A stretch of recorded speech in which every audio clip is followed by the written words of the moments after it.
ഇന്ന് ഞായറാഴ്ച പള്ളി കഴിഞ്ഞ് മക്കൾക്ക് അമ്മയുടെ കൂടെ വീട്ടിൽ പോയപ്പോൾ ഞങ്ങൾ രണ്ടുപേരും മാത്രമായി എന്ത് ചെയ്യുന്നത് അറിയാതെ ഇങ്ങനെ അന്തപ്പെട്ടിരിക്കുമ്പോഴാണ് ചേട്ടായി വന്ന് നമുക്ക് എമ്പുരാൻ കാണാൻ പോകുന്നത്. എമ്പുരാൻ ഇറങ്ങുന്നതിന് മുന്നേ എമ്പുരാൻ ഇറങ്ങാൻ വേണ്ടി കാത്തിരിക്കുന്നുണ്ട്. പക്ഷേ എമ്പുരാൻ ഇറങ്ങി കഴിഞ്ഞപ്പോൾ റിവ്യൂസ് ഒക്കെ കണ്ടപ്പോൾ എനിക്ക് വലിയധികം പോകുന്നില്ല. റിവ്യൂസ് മാത്രമല്ല പരിചയക്കാരൊക്കെ കണ്ടപ്പോഴത്തേക്കും പറഞ്ഞു അങ്ങനെ എന്തുവാ ഭയങ്കര വയലൻസ് ഒക്കെയാണ് അങ്ങനെ ഇങ്ങനെയെന്നൊക്കെ പറഞ്ഞു. എന്തോ തള്ളവൈപ്പ് ആയതുകൊണ്ടായിരിക്കും വയലൻസിനോടൊന്നും വലിയ താല്പര്യമില്ല. സമാധാനപരമായ ഒരു ജീവിതം ആഗ്രഹിക്കുന്നവളാണ് ഞാൻ. അതുകൊണ്ടായിരിക്കാം. സമാധാനപരമായ ജീവിതം എന്ന് പറയാൻ പറ്റില്ല. എനിക്ക് ഇപ്പോഴും റൊമാൻസും കുറച്ച് കോമഡിയൊക്കെയാണ് എൻ്റെ ഇഷ്ടം.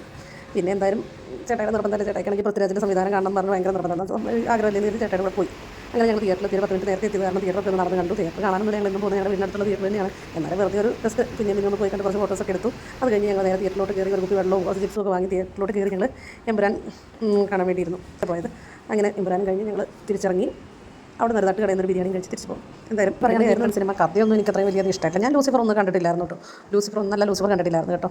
കണ്ടിട്ടുണ്ട് ടി വിയിൽ അപ്പോഴായിട്ട്. എനിക്ക് അതിനോടൊന്നും വലിയ താല്പര്യം തോന്നിയില്ല. ഞാൻ പറഞ്ഞില്ല, ഞാൻ തള്ളവൈപ്പ് ആയതുകൊണ്ടൊന്നും കേട്ടോ. എനിക്ക് ഈ വയലൻസിനോടൊന്നും പ്രത്യേകിച്ച് താല്പര്യമില്ലാത്തതുകൊണ്ടാണ്. പക്ഷേ ഈ എമ്പുരാൻ്റെ ഡയറക്ഷൻ ഭയങ്കര കേട്ടോ, നല്ല അടിപൊളിയായിരുന്നു. നല്ല അടിപൊളി ഡയറക്ഷനായിരുന്നു. അതെന്തായാലും സംബന്ധിച്ച് തരാതെ വയ്യ കേട്ടോ. എന്താണെന്നറിയത്തില്ല, ഫസ്റ്റ് ഹാഫിൽ ഞാനിരുന്ന് ഉറക്കം തോന്നുമായിരുന്നു. സെക്കൻഡ് ഹാഫ് ആയപ്പോഴത്തേക്കും പിന്നെ കുറച്ചുകൂടി ഇൻട്രസ്റ്റ് ആയി കണ്ടിരുന്നു. കുഴപ്പമില്ല.